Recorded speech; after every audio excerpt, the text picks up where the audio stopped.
Well, I decided that I wanted to use low impact many years ago, but I never really had an opportunity to do so because there was always something else that needed to be done. But when the house burned and we knew that we were going to rebuild the house, that was probably the turning point for me. I decided, fine, if we're rebuilding the house, then I want to rebuild it with these things in there. So we've done a number of things. In the house, for instance, the drains are separate.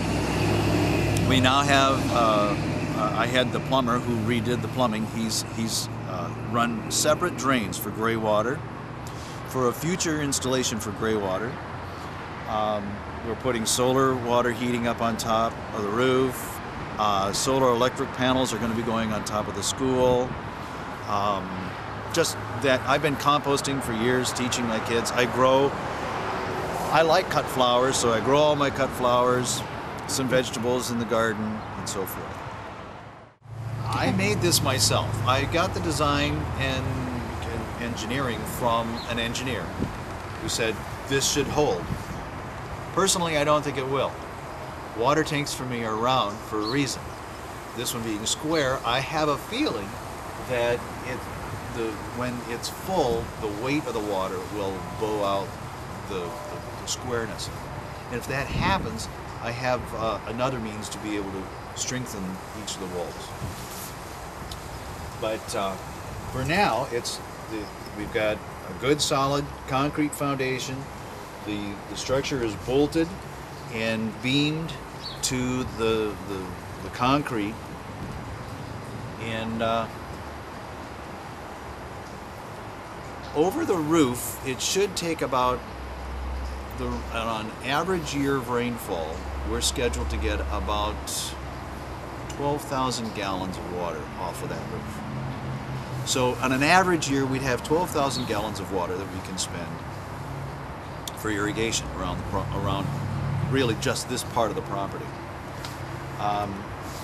But this tank only holds 3,500 gallons. So as a result, the rest of it has an overflow. But I have designed for another tank on the other side of the building that also will be decorative. The idea here is to gather water. This is not a new thing. People in this area had rain barrels 150 years ago. They did more with those rain barrels than I'm doing with this. I'm not drinking this water. This is just strictly for irrigation. And there's nothing nothing like rocket scientists, anything else. I'm just a regular guy, and I put together this tank.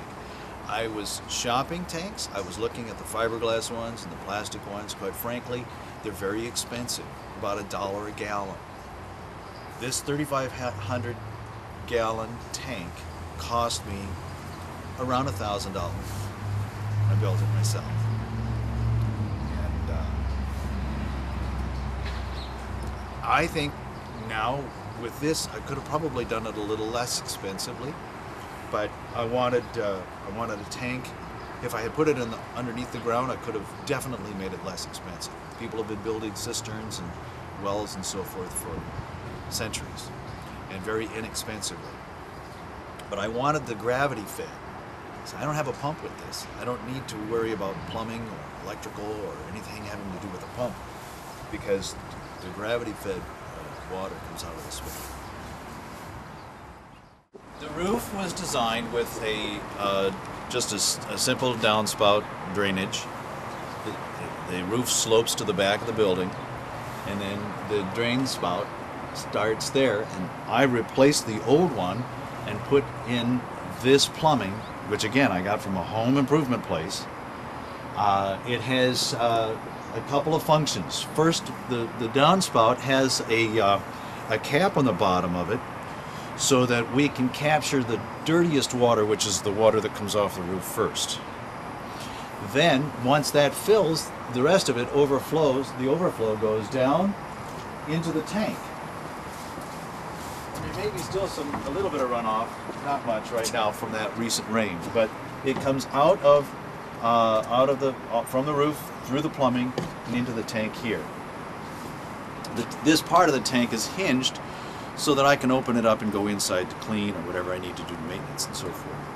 And then once I have the roofing material on, it'll actually cover over the top. This has a T in it so that for a later installation I can wrap the next. When this is full, then I can valve that off and open up one that'll go alongside the building. That'll be a different kind of configuration in that it'll be closer to the building. We'll use the building for a support and structure around that and just band it to the building. That's kind of that and how this all works. And it works, this part of the plumbing, the water drainage system off the roof works really well.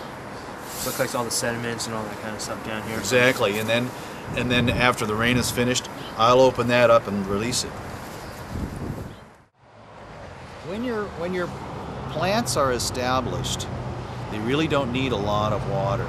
I have planned for junipers in front of the fence. You've seen some of them, especially over on by the east side of the property. I don't even have irrigation to them. I didn't even run water and irrigation to them. There's no plumbing out there. Because I know that after the first year, maybe the second year, they don't need watering. Yeah, the roses and the strawberries, they need irrigation. And so they'll get it from the tank that's fed by the driveway. And there are so many areas of this country and outside this country where people are employing these kinds of projects and have been for generations. In Mexico, for instance, this stuff is all over the place. Because it's so common, they don't make a big deal out of it. And in the dry western states of the United States, people have been doing this stuff from the very beginning. They don't make a big deal out of it because it's the way they always did it.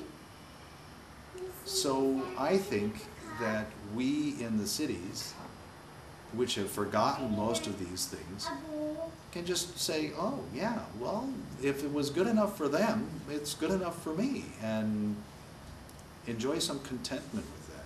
I think that's another part of the problem. We have, as a community, as American people, we've become so consumptive. Our lack of contentment has really drained our services and drained our thought processes. People who are not so consumptive think about how they can capture rainwater or capture wind for generating electricity, or that sort of thing. People who are consumptive can't, because if it's not at the local store, and they have this desire to satisfy the need to consume. We need to get away from that. As American people, as people of the globe, we need to get away from that. We need to find instead the concept of satisfaction, of contentment. And hey, my parents did. My grandparents, who were a product of the Great Depression, quite frankly, they had to be content because it wasn't available at the local store. And if it was, they didn't have the money to buy it anyhow. So when my dad's generation went to World War II and came back, they carried that same contentment. They were satisfied with less.